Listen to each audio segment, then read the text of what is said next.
Hey everyone, welcome back to Walk and Study.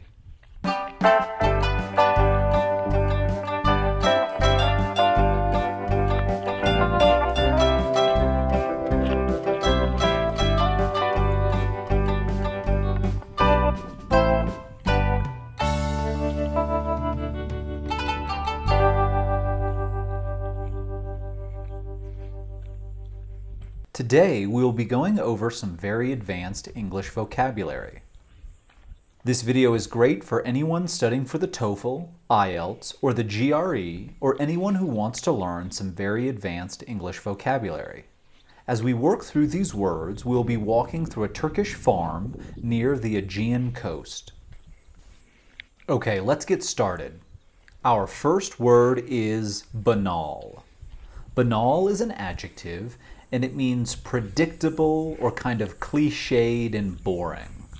Using banal in a sentence, we could say, Natasha thought that Alexander's new book was filled with banal language.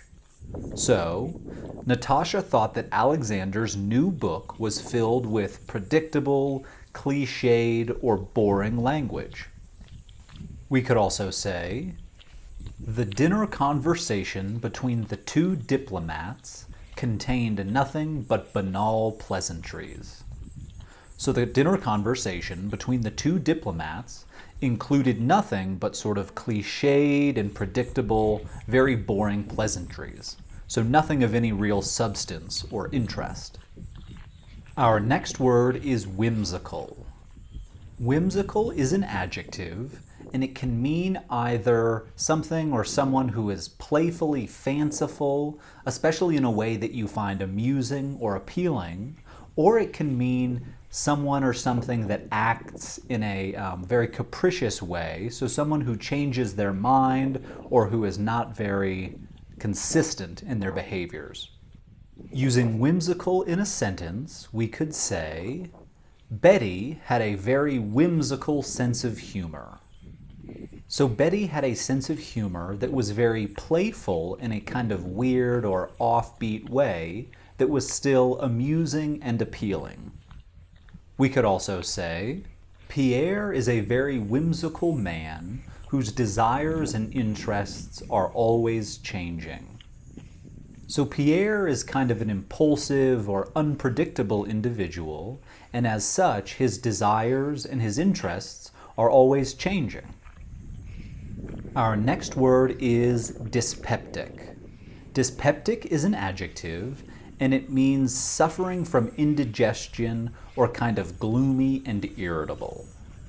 Using dyspeptic in a sentence, we could say, the dyspeptic young woman cast a gloom over the party as soon as she walked in.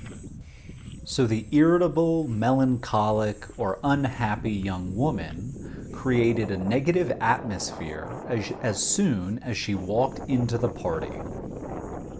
Okay, our next word is quiescent. Quiescent is an adjective, and it means motionless. Using quiescent in a sentence, we could say, many animals are quiescent over the winter months, minimizing activity in order to conserve energy. So, many animals are motionless or dormant over the winter months because this allows them to conserve energy. Our next word is dogmatic. Dogmatic is an adjective, and it means dictatorial in one's opinions. So people who are opinionated or assertive or kind of dictatorial can be described as very dogmatic. Using dogmatic in a sentence, we could say, the dictator was dogmatic, claiming he and only he was correct.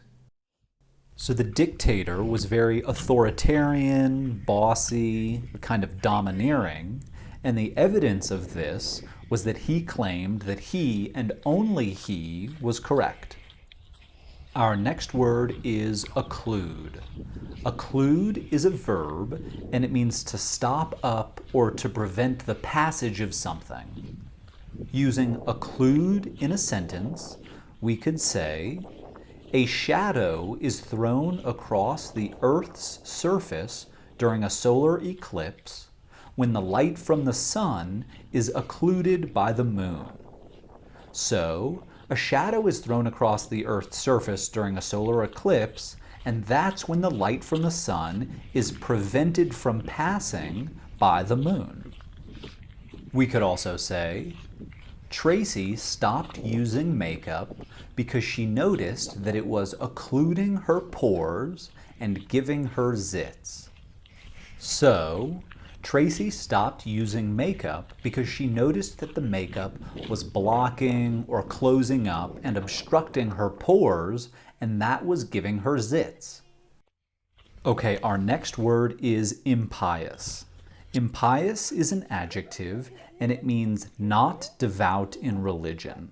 So someone who is kind of profane or immoral can be described as impious. Using impious in a sentence, we could say, the nun cut herself off from her impious family after she entered the convent. And a convent, by the way, is a type of religious community that is exclusive to women. So this sentence is saying that the nun cut herself off from her non-religious family after she entered the convent. Our next word is droll. Droll is an adjective, and it means amusing in a wry and subtle way. So someone who's kind of entertaining and funny in a witty way is droll.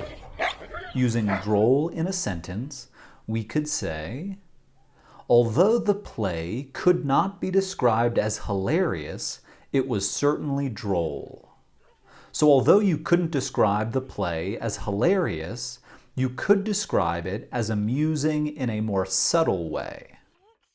So it wasn't something that you would laugh hysterically at, but it was something that you could appreciate in a more reserved way. Okay, our next word is itinerant.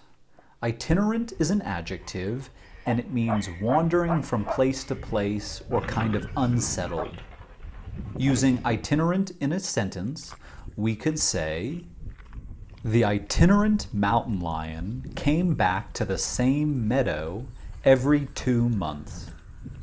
So, the mountain lion that wandered from place to place or was kind of nomadic returned to the same mountain meadow every 2 months. All right, our next word is levity. Levity is a noun, and it means an inappropriate lack of seriousness.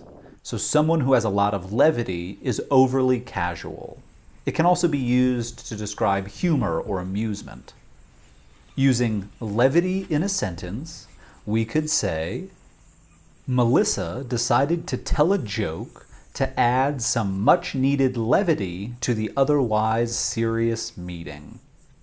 So Melissa told a joke to add some much-needed humor or kind of casualness to the otherwise extremely serious meeting.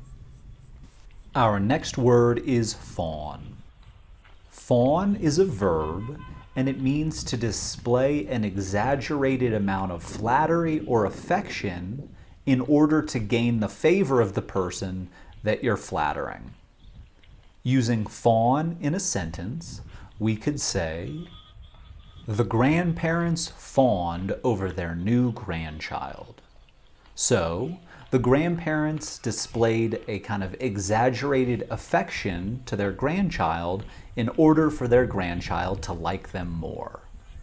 We could also say, the Duchess and Duke fawned over the young king. So, just like our previous sentence, the Duchess and the Duke flattered and showed a great deal of affection for the young king in order to gain his favor. Our next word is castigate. Castigate is a verb, and it means to punish or criticize harshly. Using castigate in a sentence, we could say, Martina castigated her boyfriend for not remembering her birthday. So, Martina punished or criticized her boyfriend very harshly for not remembering her birthday. We could also say, Joel's grandmother castigated him for hitting his little sister. So, Joel's grandmother criticized him or punished him for hitting his little sister. Our next word is mendacious. Mendacious is an adjective and it means dishonest. Using mendacious in a sentence, we could say, "So many of his stories were mendacious that I decided he must be a pathological liar." So many of his stories were dishonest that I decided he must be a pathological liar, or someone who can't help but always lie. We could also say, "The mendacious car salesman sold me a terrible car."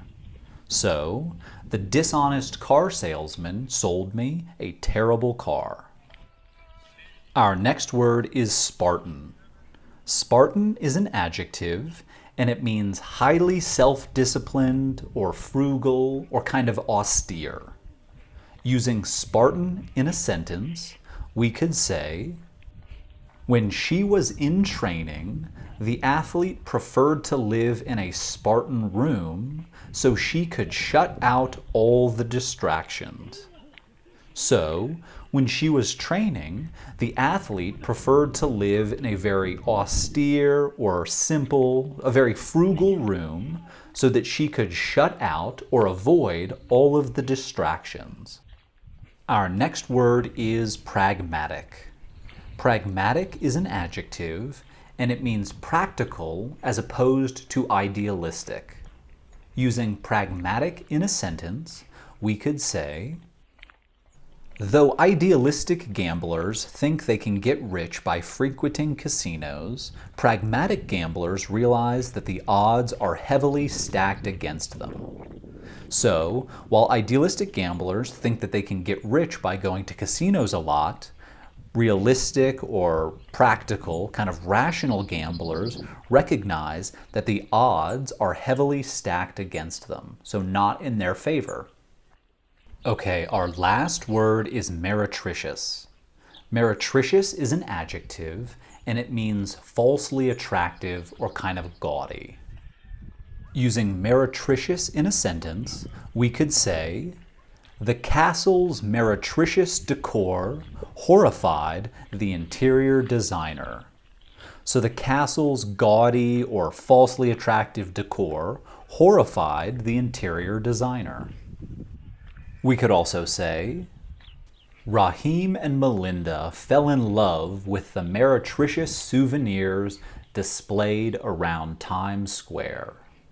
So, Rahim and Melinda fell in love with the kind of gaudy or falsely attractive souvenirs that were displayed all around Times Square.